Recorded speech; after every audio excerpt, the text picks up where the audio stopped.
Bonjour à toutes et à tous et bienvenue pour cette nouvelle vidéo. Alors, qu'est-ce que vous attendez? Vous attendez que je vous parle de la gifle? Qu'est-ce qu'il y a à dire? Rien. C'est une interaction dans un couple, dans un moment privé. Sauf que le moment privé, malheureusement, la porte, elle s'est ouverte et il y avait une caméra.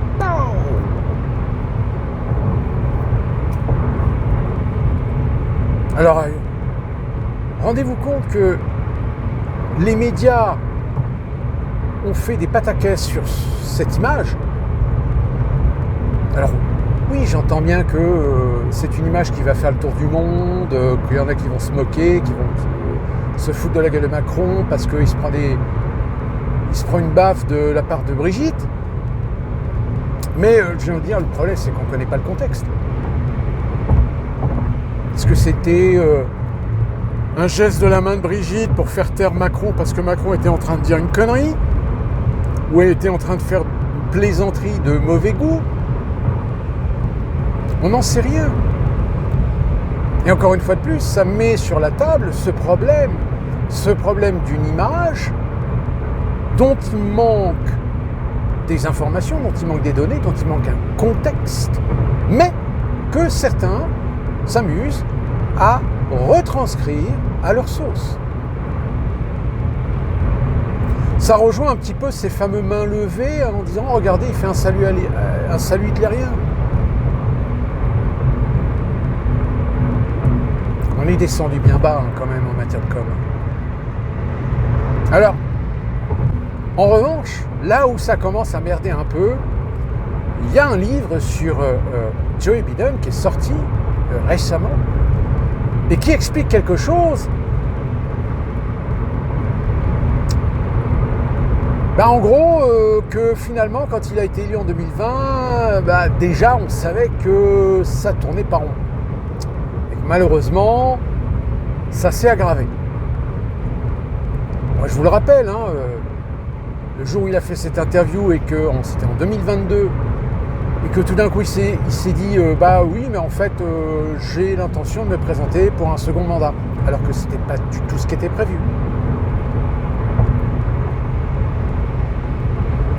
Entre autres, la fois où il est sur scène et qu'il montre sa petite fille, je crois, et qui parle de Beau, son fils, qui est mort il y a quelques années maintenant.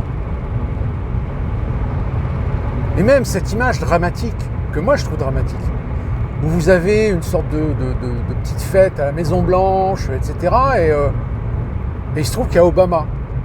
Et tout le monde se dirige vers Obama et tout d'un coup il y a le pauvre Biden qui est tout seul, qui tourne sur lui-même, l'air et moi. Oui, c'est moi le président, c'est pas Obama.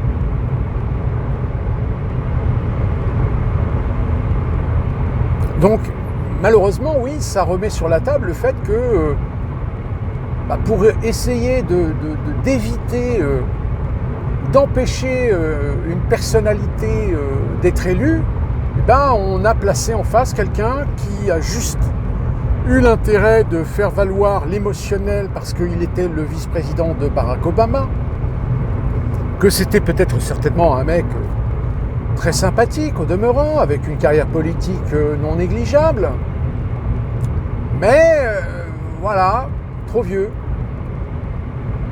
Et du coup, ça a galéré pendant des mois et des mois pour savoir qu'est-ce qu'on fait. Parce que si on dément le fait que Biden se représente pour un second mandat, ça veut dire que on n'est déjà pas très au clair au sein même du parti. Bon, sauf que la descente aux enfers, elle s'est accentuée. Le fameux débat qui n'aurait jamais dû avoir lieu, a fini d'achever la crédibilité du mec.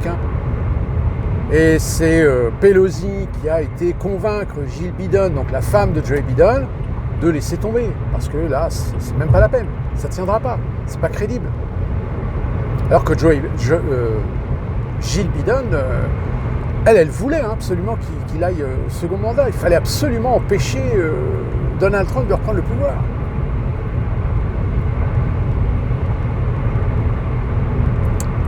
Et donc, le fait que certains faits confirment bien ce que dit le livre, la question évidemment aujourd'hui qui se pose aux Américains, c'est mais finalement, s'il n'était pas à même de diriger le pays, qui a dirigé le pays pendant 4 ans?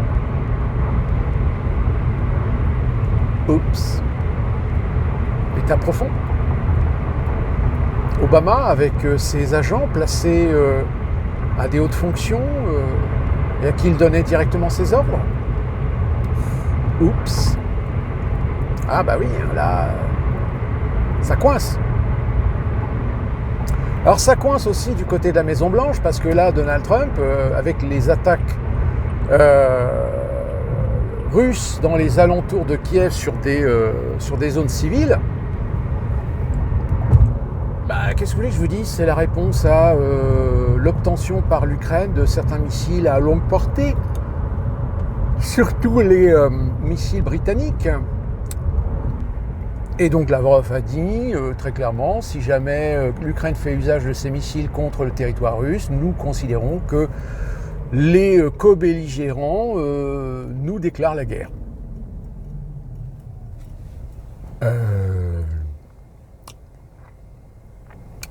On a l'Allemagne, hein, pareil. Ça y est, ils se sont mis un objectif. Il faut qu'on ait notre armée d'ici 2029 pour aller botter le cul à Poutine. Pardon? Attendez, j'ai du mal à comprendre. L'Allemagne a l'ambition de faire la guerre à la Russie? Excusez-moi, mais l'Allemagne, elle fait partie de l'OTAN, hein, on est d'accord. Donc si elle fait partie de l'OTAN, et que si elle décide d'aller guerroyer contre la Russie, ça veut dire qu'il n'y a pas que l'Allemagne qui va y aller.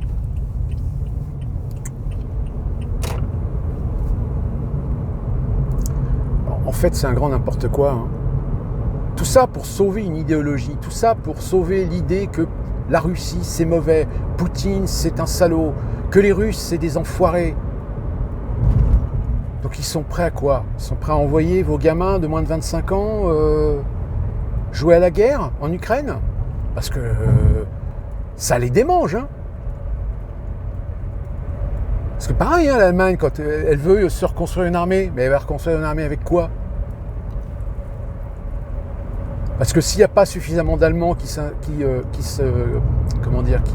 s'engagent dans une armée professionnelle, qu'est-ce qu'ils vont faire? Ils vont faire la conscription. Oups. Donc vous voyez, là franchement on est dans un monde que ça devient n'importe quoi.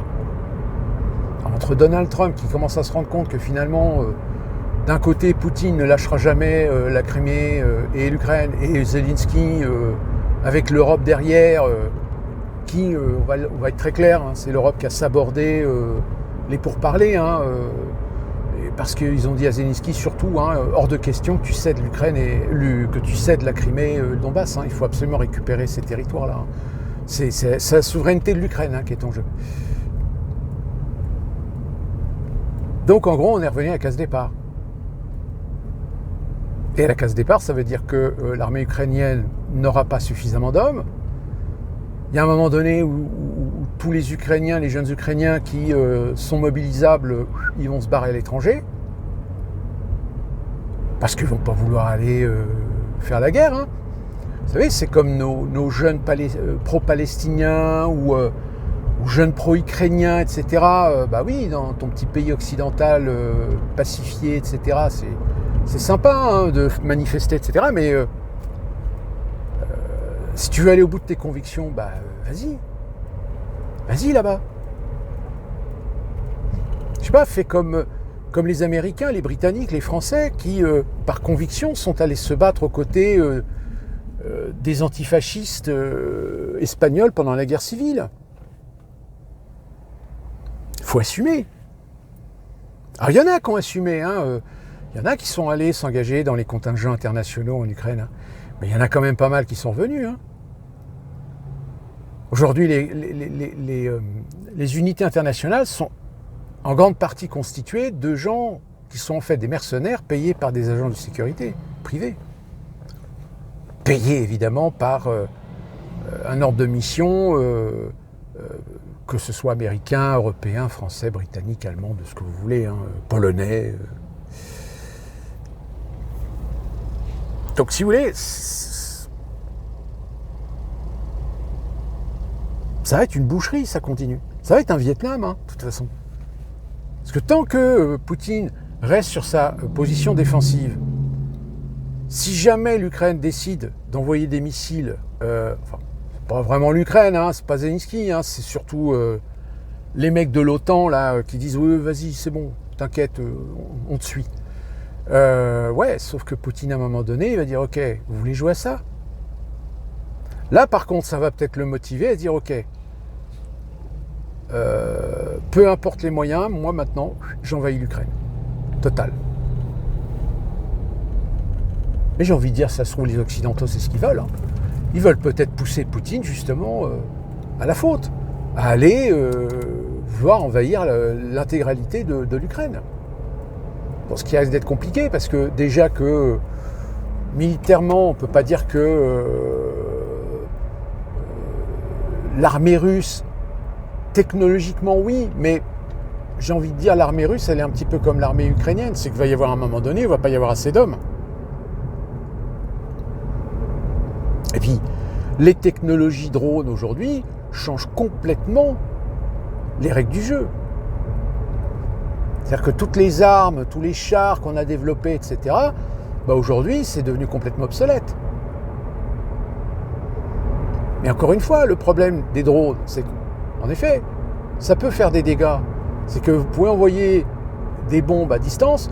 Finalement, ça rejoint un petit peu l'idée des Allemands avec les fameux V2. Hein, c'est-à-dire, au lieu d'envoyer des avions avec des équipages, bah, t'envoies un truc avec un moteur à réaction, et puis une fois qu'il est arrivé en position, pouf, il tombe. Et puis voilà, c'est des bombes volantes. Hein, c'est les ancêtres des missiles à longue portée. Hein. Mais bon, une fois que tu as fait tout péter, tu fais quoi? Tu es bien obligé d'envoyer des hommes pour maîtriser le terrain. Enfin, maîtriser, c'est un bien grand mot. Donc c'est pour ça que quand vous avez des médias qui disent oui, l'Ukraine envahit la Russie. Oui, envahit la Russie, bien sûr. Ouais. Vous avez la taille de la Russie déjà? Pour l'envahir, bon courage. Hein. Alors, à moins de faire sauter, en effet, la tête pensante. C'est-à-dire faire sauter le régime. Pousser des Russes à Moscou de manifester contre Poutine. Et Poutine, évidemment, fera de la répression. Et on dira, voilà, vous voyez, c'est bien un dictateur. J'ai envie de rappeler qu'en France, on a ce qu'on appelait les gilets jaunes, c'est ça, hein, qui s'en sont pris plein la gueule aussi. Hein, Et là, par contre, c'est normal. En Russie, c'est pas normal, mais chez nous, c'est normal. Ah oui, parce que nous, on est le camp du bien. On est les gentils. Sauf que vous avez aujourd'hui des pays qui commencent à en avoir un petit peu marre de cette stature occidentale à vouloir donner des leçons de morale à tout le monde. Et peut-être que les Américains, ils se sont dit, on va peut-être changer notre fusil d'épaule. On va peut-être plutôt commencer à négocier ou à arrondir les angles avec des pays pour nous permettre de préserver notre puissance économique vis-à-vis de la Chine. Puisque nous autres aux États-Unis, évidemment que notre ennemi, c'est la Chine, c'est pas la Russie. La Russie, c'est qu'en fait une question de matières premières, de ressources énergétiques, etc., de concurrence en matière de routes commerciales, puisque vous le savez que l'Arctique devient de plus en plus facile à circuler certains mois de l'année et permettent à des bateaux chinois de gagner du temps au lieu de passer par le sud.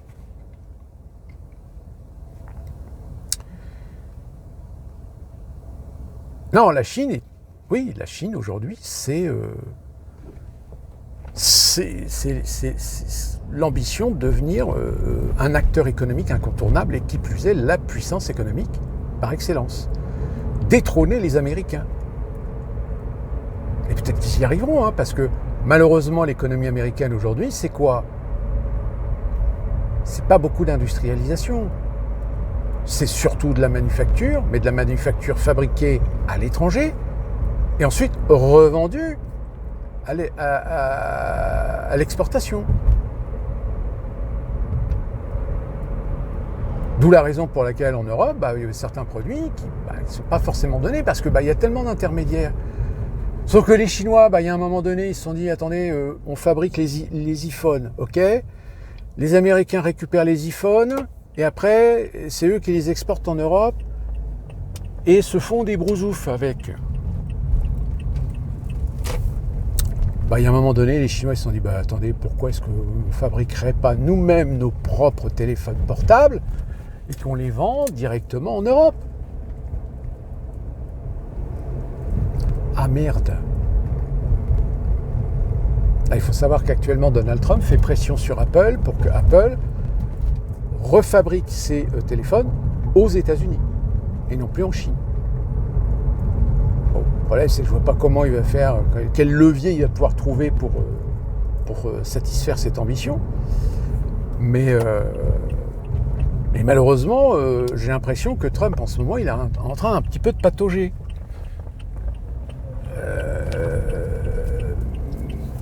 Est-ce que parce qu'il n'arrive pas à trouver les bonnes armes, les bons outils pour faire pression, etc. Et parce que aussi c'est Donald Trump, donc vous avez quand même pas mal de gens qui foutent des bâtons dans les roues. Alors que oui, de toute façon c'est très clair aujourd'hui les États-Unis, si les États-Unis veulent garder leur statut de puissance économique au-delà d'une puissance monétaire avec le dollar, on va être d'accord que il faut absolument qu'il y ait de l'activité économique dans le pays. Et donc ça passe par refabriquer, retransformer, reproduire, réindustrialiser le pays, oui, très clairement. Sauf que malheureusement, on est dans une situation financière internationale où les grands empires internationaux, les grands empires financiers, ils ont besoin de rendement. Et comme ils ont besoin de rendement, ils vont toujours aller chercher là où c'est le moins cher à fabriquer. Donc ils vont pas revenir. C'est un peu comme en France, quoi. Je vous l'avais expliqué dans une vidéo. Réindustrialiser la France aujourd'hui, en l'état, c'est dépenser de l'argent public en aide financière, en subvention, pour faire revenir ces entreprises en France. Ou qui plus est des entreprises étrangères. Alors, l'intérêt aujourd'hui pour les industriels, pour le marché européen, c'est en effet un gain sur le transport, puisque le transport va devenir de plus en plus compliqué parce que ça va devenir de plus en plus cher.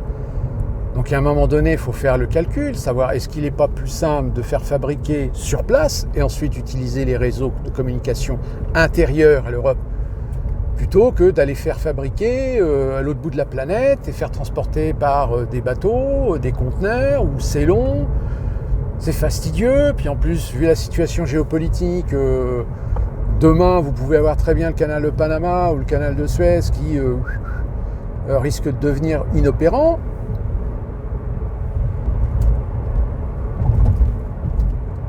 C'est pour ça que les Chinois commencent aussi à y réfléchir, à vouloir installer des entreprises en Europe pour fabriquer directement et vendre du producteur au consommateur.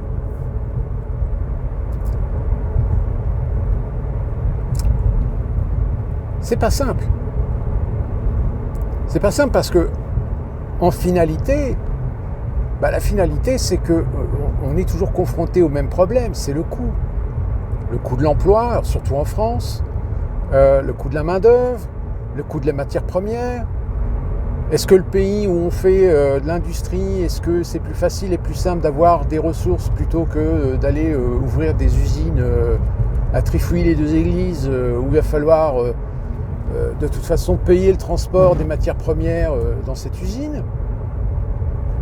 c'est toujours le problème. Donc il y a une guerre économique de toute façon. Et cette guerre économique, elle influe de façon flagrante sur la géopolitique. Aujourd'hui, les querelles de clochers que vous avez aujourd'hui, que ce soit l'Ukraine, que ce soit Gaza, etc., il y a forcément derrière, pas seulement que des ambitions politiques, idéologiques, d'empirisme, de pouvoir, de territoire, mais surtout économique. Je rappelle quand même qu'Israël, suite à la chute de Bachar el-Assad, ils en ont profité pour récupérer une partie du territoire, je crois que c'est le plateau du Golan ou un truc comme ça. Et personne n'a rien dit. Ah, c'est ça qui est génial. C'est Poutine envahit le Donbass, ou comment on appelle ça, mince, il y a le terme, annexe, voilà, annexe la Crimée et le Donbass. Alors là, bon, non, pas d'accord, etc. Et Israël qui annexe une partie du territoire qui appartient normalement à la Syrie, là non, ça passe. Il n'y a pas de souci.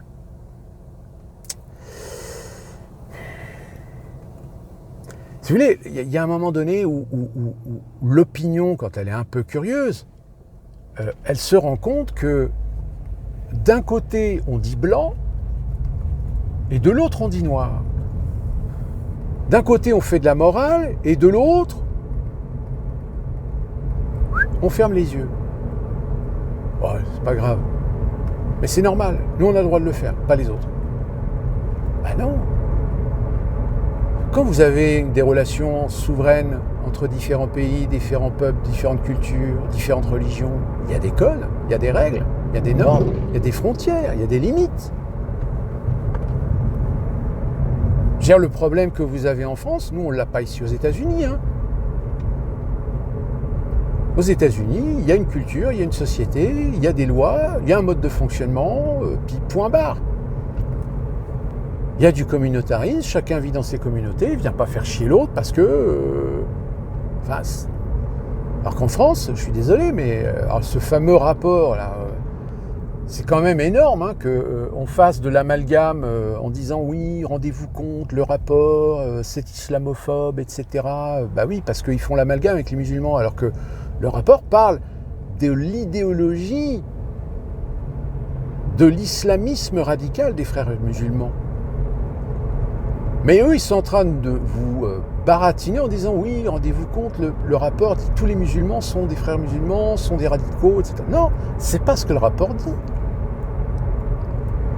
Mais comme ça les fait chier, parce que, bah oui, surtout là, les filles, les frères musulmans, c'est quand même des gens importants, très influents, qui servent leurs intérêts électoraux. Donc évidemment, ils vont pas taper dessus, hein.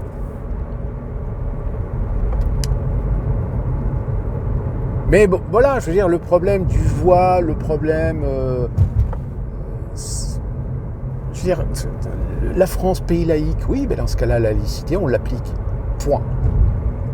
C'est-à-dire que le juif avec la kippa, le chrétien avec sa croix, le musulman avec son foulard, bah non, pas dans l'espace public.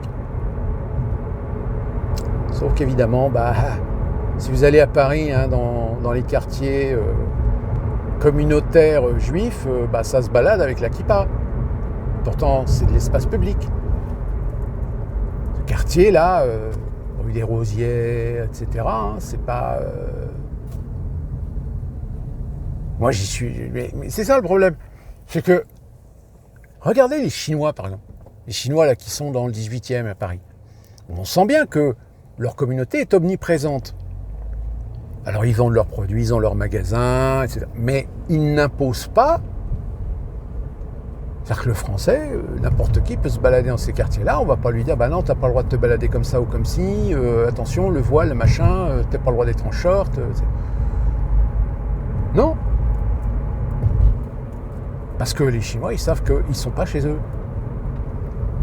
Ils construisent leur communauté pour, voilà, ils mettent leurs traditions, vivre ensemble pour mieux accepter parfois l'éloignement de leur pays, de leur famille. Bon, évidemment, il y en a certains d'entre vous qui me disent oui, puis il y a aussi la mafia chinoise. Oui, malheureusement aussi. Mais il y a des communautés en France, comme il y a des communautés aux États-Unis, mais qui font pas chier leur monde. Je dirais même que dans ces communautés, ils mettent un point de fierté de respecter les lois, la culture de la République. Sauf chez certains. Et encore, est-ce qu'on peut vraiment parler de communautaire quand de toute façon ce sont des gens qui sont nés français, mais voilà, qui en réalité ont toujours été le cul assis entre deux cultures et qu'ils ont toujours pris la culture qui leur facilitait les choses pour bénéficier de l'exigence de réclamer le droit d'avoir, de posséder, d'être. Ben non, en fait. En plus, si on s'amuse maintenant, comme ce comique là qui était chez Ruquier pendant quelques années, là je me souviens plus de son nom, là, qui vient de se faire choper dans un sketch pendant son spectacle où finalement il s'était contenté de dire le blanc, hein, alors je sais plus comment ils appellent ça, le West, le West, enfin encore un truc, mais qui très clairement, il y a un mec dans le public qui s'est senti un petit peu mal à l'aise, que le mec se mette à commencer à faire un racisme, oui, un racisme anti-blanc. Le mec il s'est barré. Et que la petite phrase qu'il a enfin en disant, quand le mec est parti, oui mais pourquoi tu pars, machin, c'est dommage, machin, puis une fois que le mec est sorti, il dit on n'est pas mieux ensemble.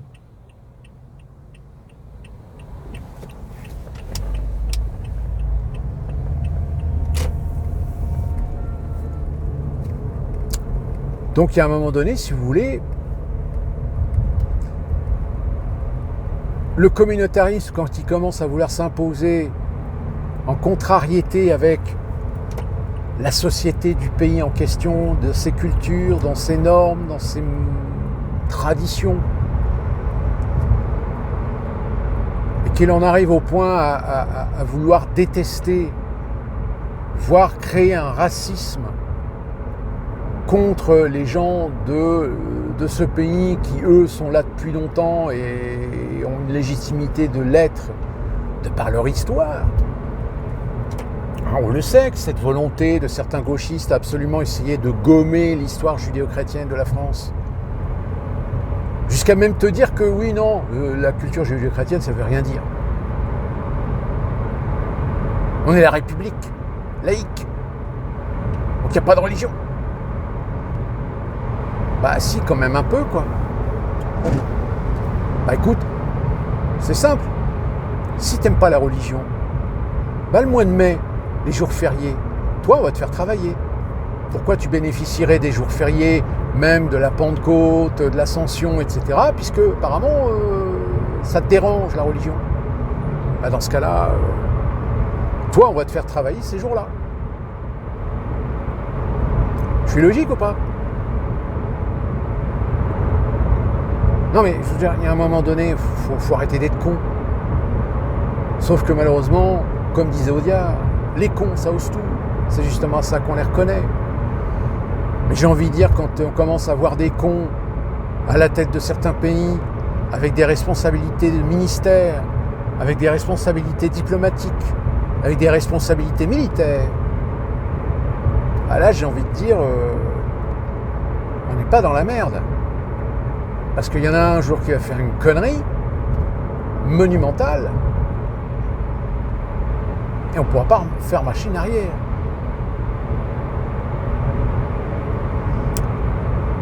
Et puis attention, dites-vous bien que l'Europe, la vieille Europe, si jamais que ce soit la Russie ou la Chine, ou même les États-Unis, qui sentent qu'ils vont perdre gros dans une histoire, croyez bien qu'il y a une entité qui va sauter, c'est l'Union européenne. Parce que les mondialistes et les globalistes, ils vont dire, bon, il y en a marre, hein, l'Union européenne, ça fait des années qu'on attend qu'elle devienne une entité supranationale, commencez sérieusement à nous casser les couilles. Hein. Ils nous cassent tellement les couilles que, tiens, l'OMS, ils ont fait signer leur traité, ça y est. Alors oui, ils l'ont modifié. Ils l'ont modifié sur certains aspects, parce que c'est ce qui ne passait pas. Parce que je rappelle, hein, des pays comme la Hongrie, la Pologne, ils n'ont pas signé cet accord. Donc il y a, je crois, 145 pays qui ont signé. Ce fameux accord qui permettra à l'OMS de prendre une posture, vous savez, un peu comme la FEMA qu'on a aux États-Unis, c'est-à-dire que si on déclare une crise sanitaire globale, l'OMS devient alors la tête pensante. Et là, dans ce cas-là, les autorités sanitaires souveraines nationales, vous fermez vos gueules. C'est l'OMS qui prend le relais. Et je vous rappelle que la France a signé. Donc si demain il y a une nouvelle pandémie, surtout que là on vient de vous dire que tiens, il y a un nouveau variant du Covid-19 qui arrive, vite, faites-vous vacciner. S'il y a une nouvelle pandémie, c'est pas le ministère de la Santé français qui va gérer le truc, c'est l'OMS. Et là l'OMS, qu'est-ce qu'ils vont faire ? Ils vont foutre chez vous, enfermer chez vous, en isolement, loi martiale, etc. Soumission. Oui, parce que si vous êtes nouveau sur cette chaîne, moi je vous dis, le Covid-19 a été un super laboratoire très efficace pour vérifier et tester la résilience des peuples à se soumettre par la peur. Puisque pour votre information, le Covid-19, en l'espace de 3 ans, a tué 0,005% de la population mondiale. Peanuts. Ah oui, c'est dramatique. Mais aujourd'hui, vous avez des procès aux États-Unis qui commencent à gêner un petit peu Big Pharma parce que on commence à soulever des lièvres. On commence à soulever le tapis. Même Van der Leyen en Europe, apparemment, commence à dire, même Manon Aubry et les filles qui commencent à dire, les contrats ont été signés de façon un petit peu bizarre, manque de transparence, Van der Leyen, elle est responsable, blablabla. Alors que Van der Leyen, quand elle a été réélue présidente de la commission il y a quelques mois, Manon Aubry, vas-y, copine, je te fais un... Allez. Vous foutez de ma gueule ou quoi ?